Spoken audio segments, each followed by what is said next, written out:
गंगा जो जीवनदायिनी और मोक्षदायिनी कही जाती है, लेकिन ये गंगा कभी कभी अपना रौद्र रूप धारण कर लोगों के लिए मुश्किलें पैदा कर देती है।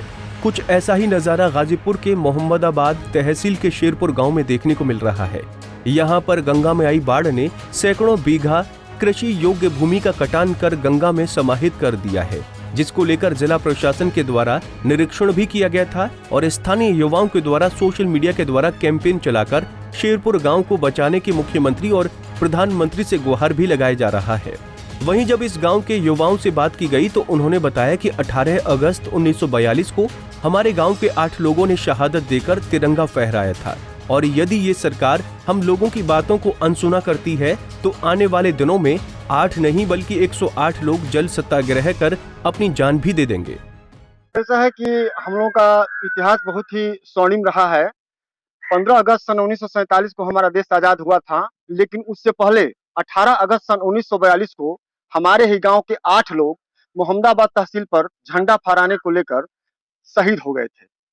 लेकिन इस शहीदी धरती की आज जो दुर्दशा है, यह बताने लायक नहीं है कि कितना दुर्दशा के शिकार हम लोग आज हैं। बहुत ज्यादा गंगा से हम लोग कटान से पीड़ित हैं और यह कटान लगभग 3 दशकों से है, आज से नहीं है। और हर बार बाढ़ आती है, कटान होती है, शासन प्रशासन को पत्र भी लिखा जाता है, लोग आकर सर्वे भी करते हैं, लेकिन केवल चिट्ठीबाजी होती है। काम मौजूदा स्थिति में कुछ समझ में नहीं आ रहा है। अब हम लोग कुछ कहने लायक है ही नहीं है। यहाँ से लगभग 50 लट्ठा की दूरी पर गंगा बहती थी और आज हम लोग का बगीचा कम से कम 100-150 पेड़ थे आम के, वो गिर गए। अब डेरा है, घर है, उसके आसपास गंगा पहुंच रही है। जब हम लोग का खेत नहीं रहेगा तो घर में रह कर क्या करेंगे? यहाँ कोई फैक्ट्री तो है नहीं कि उसी में हम लोग अपना जीवन यापन करेंगे। ये खेत से ही हम लोग जीते हैं और मरते हैं और यही सब गंगा में समाहित हो जा रही है। अब हम लोग भी सोच रहे हैं कि यहीं खड़ा होकर सत्याग्रह किया जाए, जब तक प्रशासन सुने, और नहीं जल में हम लोग भी समा जाएंगे। वहीं कुछ और युवाओं ने बताया कि सरकार शहीदों को सम्मान देने के लिए अमृत महोत्सव कार्यक्रम चला रही है, लेकिन गाजीपुर के इस गांव में शहीदों का कितना सम्मान हुआ ये देखने वाली बात है, क्योंकि बाढ़ के दौरान मुख्यमंत्री योगी आदित्यनाथ खुद गाजीपुर का हवाई सर्वेक्षण भी किए थे, लेकिन किसी ने इस गाँव की सुध नहीं लिया। ऐसे में यदि जल्द ही कोई ठोस परिणाम नहीं निकलता है तो आने वाले दिनों में यहाँ के युवा एक बड़ा कदम उठाने को मजबूर होंगे।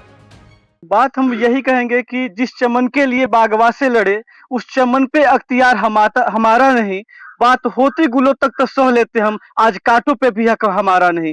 99 स्वतंत्रता संग्राम सेनानी और 8 शहीदों को हम लोगों की धरती ने दिया है और आज पूरा ये सबसे बड़ा कष्ट हम लोग क्या है, हम लोग की पार्टी, हम लोग की सरकार है।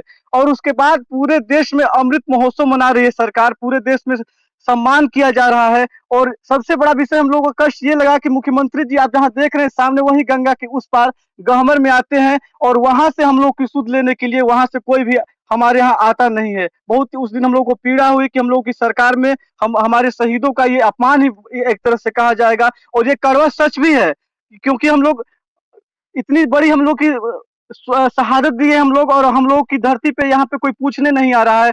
सैकड़ों बीघा जमीन हम लोग की गंगा में समाहित हो गई। हम लोग का गांव का पूर्वा जो सेमरा और शिवराय का पूरा था, वो उनका अस्तित्व खत्म होने को है। और शेरपुर में भी आप देख ही रहे हैं कि 200 से 150 बीघे की लगभग कटान हो चुकी है। रघुवन जी, देखा सुना भी ये भी गया है कि आपके ही गांव के कुछ लोगों ने प्रधानमंत्री को चिट्ठी लिखा है और वहां से भी जवाब आया है कि नहीं, इसके लिए कुछ किया जाए।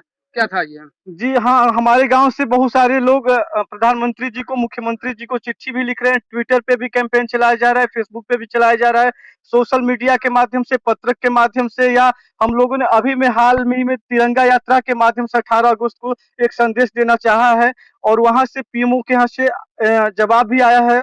अब उसमें देखिए आगे क्या कार्रवाई होती है, या बस उसी तरह से बस पत्राचार ही होता है। हमारा डेरा देख ही रहे हैं, गोरू बछरू यहाँ पड़े हैं, हम लोग कहाँ जाए, जगह विहीन है। जो जिसको जहाँ जगह मिला है अपना गोरू बछरू लेके शरण में है, अपना निवाह कर रहा है।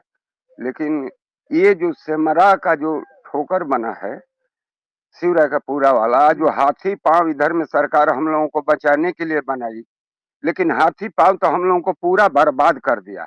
हाथी पांव जब तक नहीं रहा आई तो गंगा का काम है, थोड़ा बहुत कटान करना, एक मंडा आधा मंडा गिरता रहा, लेकिन इस बार तो 200-250 बीघा जमीन एकदम वो हाथी पाँव हम लोगों का ले लिया, हम लोग भूखमरा हो गए। तो शासन से और आप लोगों से मेरा यही निवेदन है कि व्यवस्था बने तो उचित बने, और होने की अनुचित न बने, जो ऐसे ही हाथी पाँव आ जाए, जो गाँव भी शहीदों का गाँव चला जाए कहीं और जगह। जब इस बारे में जिला अधिकारी मंगला प्रसाद सिंह से बात की गई तो उन्होंने बताया कि अभी पिछले दिनों एक बैठक भी की गई थी और उस बैठक की फीडबैक के आधार पर अधिकारियों की एक टीम मुख्य विकास अधिकारी के निर्देशन में भेजा था और लोकल विधायक के प्रतिनिधि भी उन लोगों के साथ गए थे। ऐसे में अब हमारा प्लान यही है कि जो कटान पीड़ित एरिया है उसे भविष्य में रोक सकें, इसके लिए प्रोजेक्ट तैयार करा रहे हैं। देखिए, कुछ दिनों पहले मोहम्मदाबाद में एक बैठक की गई थी और वहाँ से प्राप्त फीडबैक के आधार पर मंगलवार को हमने अधिकारियों की एक टीम भी भेजी थी सीडीओ के नेतृत्व में, जिसमें लोकल विधायक के भी रिप्रेजेंटेटिव साथ में गए थे और उन लोगों ने पूरे क्षेत्र का भ्रमण किया है। तो सबसे पहला हमारा मोटो ये है कि जो कटान प्रभावित एरिया है उसको हम फ्यूचर में रोक सकें, इसके लिए एक हम प्रोजेक्ट तैयार करा रहे हैं। मौजूदा समय की बात करें तो अभी पिछले दिनों गंगा में आई बाढ़ के बाद अब तक करीब 100 बीघा से ऊपर जमीन का कटान हो चुका है, जिसको लेकर ग्रामीण परेशान हैं और अपने गांव को कटान से बचाने के लिए प्रधानमंत्री तक को भी उनके पोर्टल पर इस गांव का दर्द लिख चुके हैं। लेकिन अभी तक जिला प्रशासन के द्वारा इस गांव को बचाने के लिए कोई पहल नहीं किया गया है। गाजीपुर से अनिल कुमार की रिपोर्ट। हमसे जुड़े रहने के लिए हमारे YouTube चैनल को सब्सक्राइब करें और नई वीडियो की नोटिफिकेशन के लिए बेल आइकॉन को दबाएं। अगर आप ये वीडियो Facebook पर देख रहे हैं तो लाइक जरूर करें और ज्यादा से ज्यादा शेयर करें। धन्यवाद।